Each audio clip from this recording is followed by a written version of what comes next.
জনজীবনে বিঘ্ন ঘটার জন্য আজকের সমাবেশের কারণে আপনারা জানেন যে জাতীয় নাগরিক পার্টি দেশ গড়তে জুলাই পদযাত্রায় প্রত্যেকটি জেলায় যাচ্ছে, প্রত্যেকটি সম্প্রদায়, প্রত্যেকটি ধর্মের, প্রত্যেকটি জনপদের মানুষের কাছে যাচ্ছে।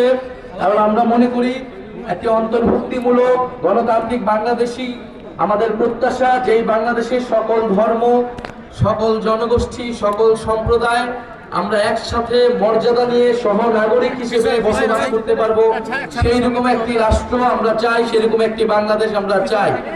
আমরা দেখেছি গত 50 বছরে বাংলাদেশকে নানাভাবে বিভাজিত করে রাখা হয়েছিল এবং এর যার বড় শিকার হচ্ছে পার্বত্য চট্টগ্রাম। পার্বত্য চট্টগ্রামে নানা বিভাজন, নানা অশান্তি জিয়ে রেখে অন্য একটি পক্ষ বারবার সুবিধা নেওয়ার চেষ্টা করে। আমরা এই দ্বিতীয় কোনো পক্ষকে আর সুবিধা নিতে দিব না।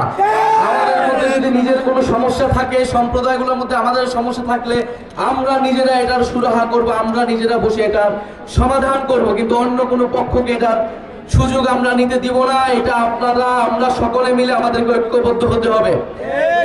দ্বিতীয়ত, আমরা মনে করি যে বাংলাদেশে যে 72-এর সংবিধানের বিরুদ্ধে আমরা বলে আসতেছি যে মুজিববাদী সংবিধান, যেই সংবিধানে সকল জনগোষ্ঠীকে অন্তর্ভুক্ত করা হয়নি, বাঙালি জাতীয়তাবাদের নামে অবাঙালি জনগোষ্ঠীর সাথে এখানে বিভেদ তৈরি করে রাখা হয়েছে, ধর্ম নিরপেক্ষতাবাদের নামে ইসলামের সাথে অন্য ধর্মের বিভেদ তৈরি করে রাখা হয়েছে।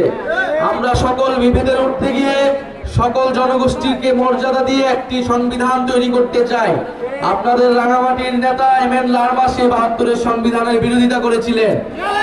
আমরা চাই যে মুজিববাদী সংবিধানকে বাতিল করে নতুন একটি গণতান্ত্রিক সংবিধান আপনি আমি মিলে বসে নতুন একটি চুক্তি আমরা তৈরি করব, যেখানে আপনার অধিকারও থাকবে, আমার অধিকারও থাকবে। আমরা জানি পাহাড়ি জনগোষ্ঠী, চাকমা, মারমা, তঞ্চঙ্গা, বম সহ অন্যান্য জনগোষ্ঠী তাদের ভাষা, ধর্ম, ভূমির অধিকার নিয়ে লড়াই করছে। অন্যদিকে যারা বাঙালি জাতিগোষ্ঠী রয়েছে তারাও নানান সুযোগ সুবিধা থেকে বঞ্চিত রয়েছে। আমরা দুই সকল জনগোষ্ঠী এখানে নির্যাতিত, অধিকারহীন। ফলে আমাদের লড়াইটা আমাদেরকে একসাথেই করতে হবে, কাউকে বাদ দিয়ে করা যাবে না। সংগ্রামী বন্ধুগণ, আমরা সেই ঐক্য, সেই সম্প্রীতি, সেই সহানুভূতির কথা বলতে এসেছি। সেই সহানুভূতির এবং ঐক্য এবং সম্প্রীতির রাজনীতি জাতীয় নাগরিক পার্টি করতে চায়। পাহাড়ে যে অশান্তি, যে বিভেদ বছরের পর বছর জিয়ে রাখা হয়েছে এবং আমরা সেই অশান্তি এবং বিভেদকে দূর করতে হবে এবং বাংলাদেশের সার্বভৌমত্ব, আঞ্চলিক অখণ্ডতা এবং জাতীয় নিরাপত্তার জন্য আমরা সবাই ঐক্যবদ্ধভাবে লড়াই করব। বাংলাদেশকে যে